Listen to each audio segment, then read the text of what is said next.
नमस्कार। विंध्या टाइम्स में मैं विवेक आपका स्वागत करता हूं। आज से हमारी शुरू हो रही नई सीरीज संविधान और भारत, जिसमें हम भारतीय संविधान से जुड़े हर उस पहलू पर बात करेंगे और आपके सामने रखेंगे जो एक आम व्यक्ति के लिए आवश्यक है। तो सबसे पहले सवाल उठता है कि यह भारी भरकम सा दिखने वाला शब्द संविधान है क्या? इसकी आवश्यकता हमें क्यों होती है? तो संविधान वो ग्रंथ है जो सरकार, प्रशासन और व्यवस्था के तमाम अंगों को कामकाज की शक्ति देता है और उनका दायरा भी तय करता है। मतलब देश कैसे चलेगा, सरकार किस तरह काम करेगी, व्यवस्था का हर अंग कैसे काम करेगा, यह संविधान से तय होता है। इसकी शुरुआत की बात करें तो इसकी शुरुआत होती है सन 1215 में। इंग्लैंड के एक राजा थे जिनका नाम था किंग जॉन। वह काफ़ी शक्तिशाली थे, लेकिन उनकी मनमानी को लेकर जनता में काफ़ी आक्रोश था। तब लोगों को लगा कि कोई ऐसा कानून होना चाहिए जिसमें राजा की भी बात न चल सके, और उसके ऊपर एक जन आंदोलन तैयार हुआ और मजबूरन राजा को एक संधि करनी पड़ी।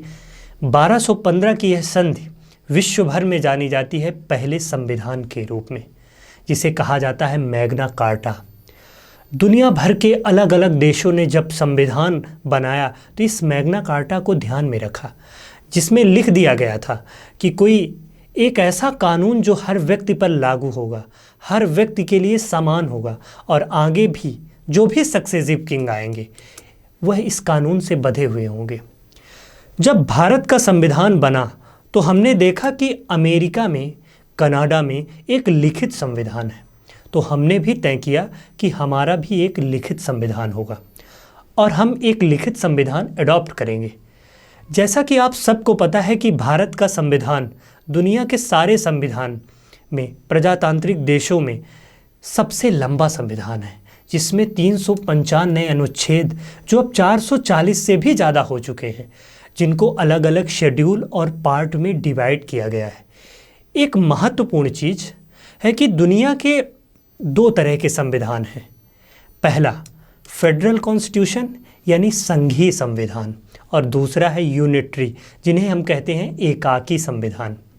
एकाकी का मतलब होता है कि जो पावर, शक्तियां संघीय सरकार को दे दी जाती हैं, और फेडरल का मतलब है अलग अलग राज्य, संघ मिलकर एक राष्ट्र का निर्माण करते हैं। अमेरिका में अलग अलग राज्यों को यह शक्ति है कि वह उनका स्वयं का संविधान हो, अर्थात अमेरिका में जो व्यक्ति किसी राज्य में रहता है उसका भी सिटीजन होता है और अमेरिका का भी सिटीजन होता है। लेकिन भारत में संविधान बनाने वालों ने कहा कि नहीं, भारत एक नया मॉडल लेकर आएगा। तो हमारा संविधान जो है वो ना तो पूरी तरह फेडरल है और ना ही पूरी तरह यूनिटरी है।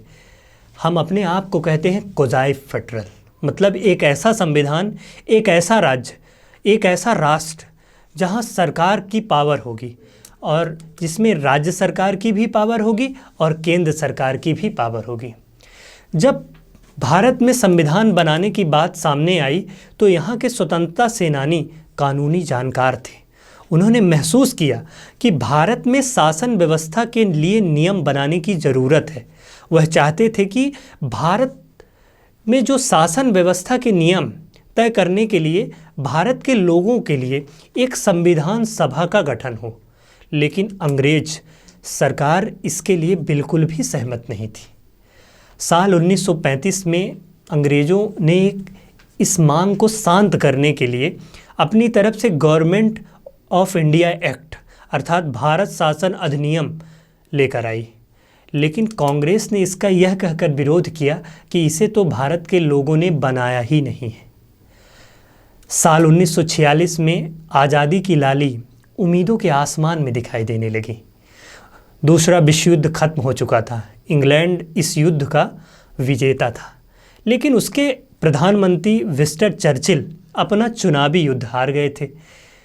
उनकी जगह पर लेबर पार्टी के क्लाइमेट इटली प्रधानमंत्री बन गए और भारत में आज़ादी का मसौदा तैयार करने के लिए अपने 3 कैबिनेट मंत्रियों का दल हिंदुस्तान भेजा, जिसे कहा जाता है कैबिनेट मिशन।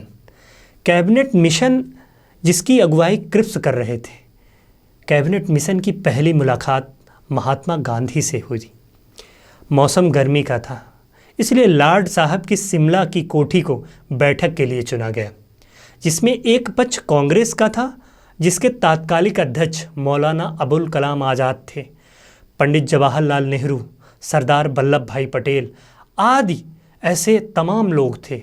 वहीं मुस्लिम लीग की तरफ से मोहम्मद अली जिन्ना और उनके करीबी लियाकत अली खान शामिल हुए। इस बैठक में राजे रजवाड़ों की जो नुमाइंदगी थी वो भोपाल रियासत के नवाब हमीदुल्ला कर रहे थे। लेकिन एक आज़ाद होने वाले देश में अगर कोई मंसूबा बनाकर, पानी फेरने का मंसूबा बनाकर बैठा था तो वो थे मोहम्मद अली जिन्ना। पाकिस्तान की मांग को लेकर वो अड़े हुए थे। दिन था 4 अप्रैल 1946। कैबिनेट मिशन ने मोहम्मद अली जिन्ना से मुलाकात की और पूछा कि आपके लिए एक पाकिस्तान कैसे अच्छा हो सकता है। जिन्ना ने मौर्य काल से लेकर तमाम वर्तमान स्थिति तक का उदाहरण दे डाला। मकसद यह बताना था कि भारत कभी एक रहा ही नहीं। जिन्ना को लगता था कि आज़ाद भारत में मुसलमानों की स्थिति बुरी हो जाएगी। 3 महीने दिल्ली की राजनीति की गर्मी झेलने के बाद 29 जून को कैबिनेट मिशन वापस लौट गया। पर इतना साफ हो गया कि देश अब विभाजन की सड़क पर दौड़ रहा है।